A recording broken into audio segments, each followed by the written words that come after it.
당선 사활의 인사말을 쓰면서 득표를 보니까 저는 뭐 65.6%인가 뭐 9%인가 확실히 못 봤는데 상대방은 33점 몇 프로 이렇게 얻었더라고요. 아까 집에서 가만히 생각해 30%만 잡아도 326, 355, 750명이네. 이런 생각을 아까 했거든요. 그럼 2,500명, 750명 정도가 저를 안 찍으니까 저를 반대한 거죠. 그럼 이 부분에 대해서도 심각하게 좀 생각을 해야 됩니다. 그렇게 해서 입안된 또 아무리 제가 잘한다 하더라도 저 사람이다 보니까 뭔가 미스테이크가 뭐 있었을 부분도 있고 나름대로 이렇게 뭐 저는 이제 크리스찬이다 보니까 될 수 있으면 사람들을 상대할 때 좀 겸손하게 하려고 합니다. 근데 그래도 혹시 남이 봤을 때는 저를 그렇게 생각 안 할 수가 있거든요. 그래서 입안된 선거 관련해서 입안된 그 여론이나 그분들에 대해서 관심을 많이 이제 가져야 될 부분이 있는데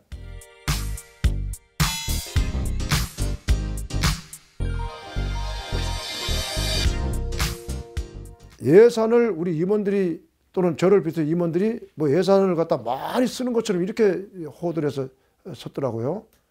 물론 사무실에 와서 근무하면은 우리 근로기준법이나 뭐 노동법이 있기 때문에 와서 일하시는 분들에 대해서는 정당한 급여를 지불하는 게 맞지 않습니까? 근데 우리 임원들 지금 받고 가는 그 급여가 모르겠습니다. 뭐 어떤 분들은 그게 어찌 많다고 생각할지 모르지만은 체육단체를 기준으로 했을 때 우리가 2분의 1 정도밖에 안 됩니다. 아마 대퇴나 국교원서 받는 그 직원들 그분들하고 따져봐도 상당히 우리가 그렇게 높지 않거든요. 그래서 이제 그런 부분이 있는데 이게 마치 무슨 뭐 임원들이나 회장이 협회 예산을 갖다 탕진을 해서 회원들한테 갈 것을 갖다 막 쓴다? 이건 아닙니다, 절대로. 제가 91년도부터 경기도협회 이사로 있었기 때문에 제 마음속에 경기도협회를 생각하는 그런 다시 말해서 주인의식이 있습니다.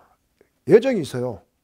그래서 제가 있는 동안에 될 수 있으면은 아끼고 또 축적을 해서 우리 뒤에 있는 후진들한테 잘 쓸 수 있도록 이렇게 하자. 이런 마음이 늘 제 마음속에 있습니다.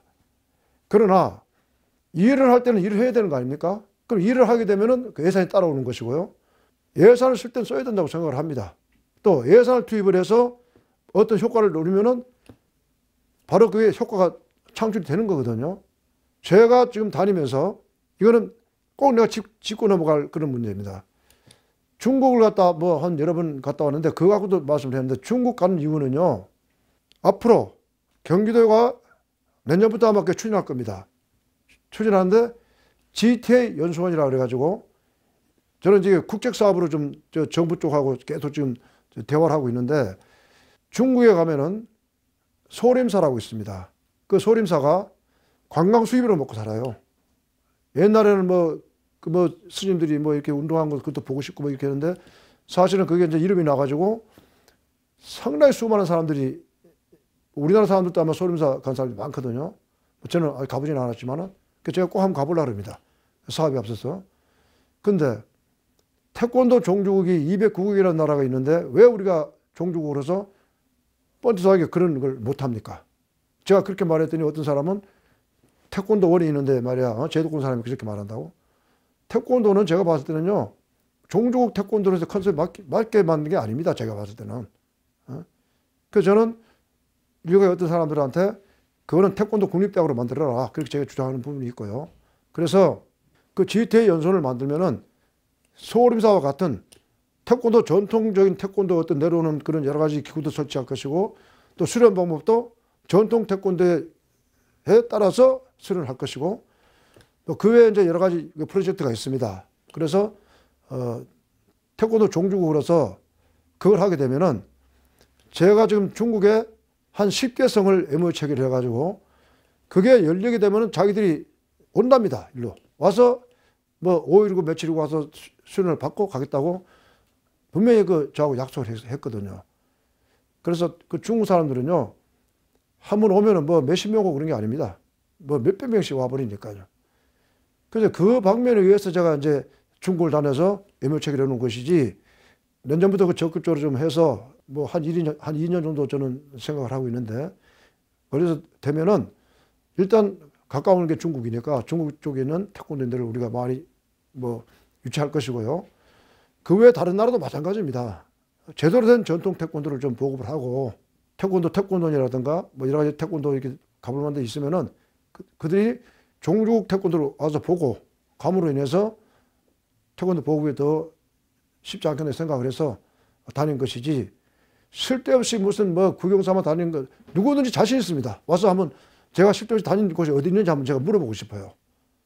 그래서 그 예산 문제는 제가 공개할 자신도 있습니다. 누구든지 와서 제가 또 보여줄 수 있고요. 그거 아니거든요. 어떤 후보가 뭐라고 얘기를 했냐면은 뭐 전인심판제를 준다고 이렇게 얘기를 했어요. 전인심판제는 의구심을 가졌습니다. 그 왜 그러냐 하면요, 경기도 협회가 1년에 시군협회까지 해서 한 100회 정도 대회를 합니다. 100회. 그런데 현재 심판 운영이 한 120명이 심판 운영을 하고 있거든요. 근데 어떤 데는 심판이 부족해가지고 다 시군의 대회를 다 이렇게 승인을 못할 수가 있습니다. 한 7개만 해도 2724, 140명 필요한데 20명 부족하지 않습니까? 예, 그렇기 때문에 상당히 애로사항이 있었는데, 전임심판제를 준다면 전임심판을 얼마를 줄 것인지, 한 30명 준다고 생각했을 때 전임심판들한테 뭐 몇십만 원 줄 겁니까? 제가 볼 땐 최저임금제를 했어도 아마 200만 원 줘야 될 겁니다. 그럼 30명이면 200만 원이면 6천만 원이에요. 1년이면 7억입니다. 그 돈이 어디서 나옵니까? 저는 그 아무리 생각해도 이해가 안 갑니다. 거기 보니까 뭐 임원들하고 뭐 회장 무슨 뭐 품위 유지비 뭐 받아가는 임원들 급여 법무관계 비용이라고 그랬는데요. 회장이 개인적으로 반대쪽에서 고소고발해서 한 것이 몇 건이 됩니다. 개인적으로. 변호사 비용은 개인이 됐습니다. 지금까지 제가. 협회에 비해서 된 게 없어요. 다만 회장이 직무와 관계돼서 만약에 그게 송사가 됐을 때는 마땅히 협회에서 내야 되는 게 맞죠. 그건 협회에서 낸 것이고, 제 개인적으로 그 사람들이 뭘 해서 한 거는 제가 개인 낸 것이고, 근데 마치 무슨 뭐 회장이 관련돼서 한 게 뭐 수억이나 되는 것처럼 이렇게 말하는 것 자체도 제가 이해를 못 하겠고요. 언제든지 누구든지 와서 그 부분에 대해서 의구심 있는 분은 자료가 다 있기 때문에 자료 다 공개를 할 겁니다. 또 2018년도에 저희가 문체부하고 대한체육회 또 경기도 체육회에서 와서 한 24일간 감사할 때도 그 자료를 다 우리가 다 내놨어요. 내놨을 때 그때 그런 문제는 아무 문제가 없었습니다, 사실. 근데 그걸 갖다 이제 뭐 그렇게 호도해서 일반 모르는 사람들은 또 그렇게 생각하겠죠. 혹시 이 방송을 보시는 분들께서, 우리 회원님들이 의구심이 나신다 그러면은 오시면은 정확한 자료를 다 내놓고 여러분들한테 보여드리겠습니다. 그래서 예산은 지금 예산에 대해서 물어보셨는데, 예산은 마땅히 써야 될 때 써야 되고 또 아낄 때는 아껴야 되고 이렇다고 저는 생각을 합니다.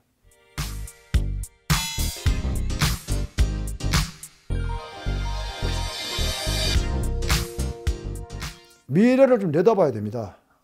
왜 미래를 내다봐야 되냐면, 현재 우리나라가요, 태권도가 가장 융성에 발전됐던 데가 언제냐면 90년대 말부터 2000년대 초반까지, 그때가 태권도 도전이 참 잘 됐습니다. 잘 됐어요.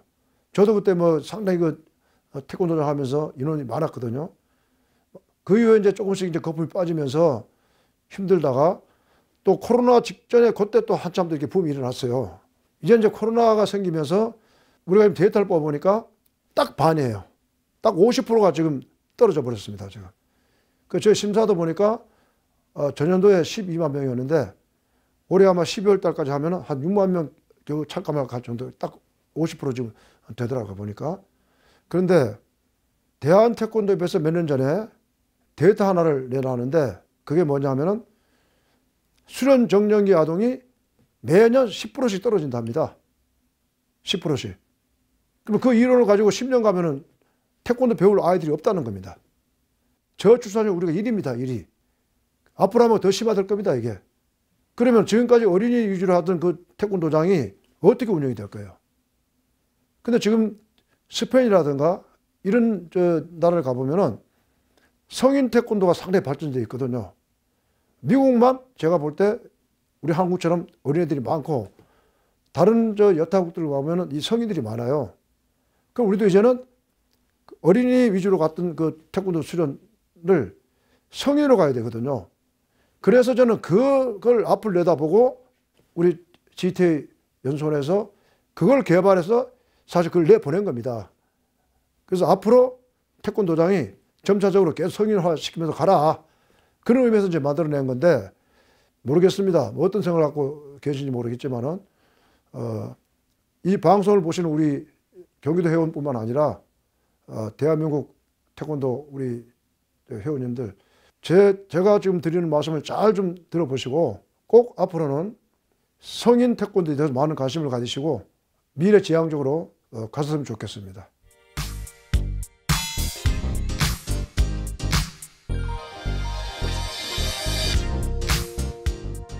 우리 태권도판에 병폐가 하나 있습니다. 그게 뭐냐면은 후진들을 키우지 않는 거예요.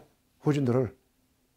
뭐 옛날에 아시다시피 뭐 고려청자나 이조벽자 같은 경우 그 만드는 방법을 몰라가지고 만든 분들이 전수를 안 해주고 그냥 가져버렸기 때문에 장인정신이라서 그런 게 있었는데, 우리 태권도를 그걸 닮았는지 모르지만은 태권도는 반드시 미래지향적으로 후진들을 키워야 됩니다. 나무가 될 만한 사람들은 키워줘야 되거든요. 그런 사람들 대퇴도 가서 일하게 만들고, 국경 가서 참석을 하게 만들고, 또 시군에 있는 그런 분들도 도에 가서 일하게 만들고, 이렇게 해서 사람을 키워내야 되는 게 맞습니다. 그래서 저는 이제 앞으로 거기에 대해서도 중점적으로 생각을 하려고 생각을 하면서, 당부드리고 싶은 것은 코로나 때문에 여러분 너무나 고생하고 계시는데, 옛날에 우리가 메리스나 사스가 나왔을 때도 세상이 금방 뒤집어지고 없어지는 걸로 이렇게 생각을 했는데, 그 이후에 다 그냥 잠잠하지 않았습니까?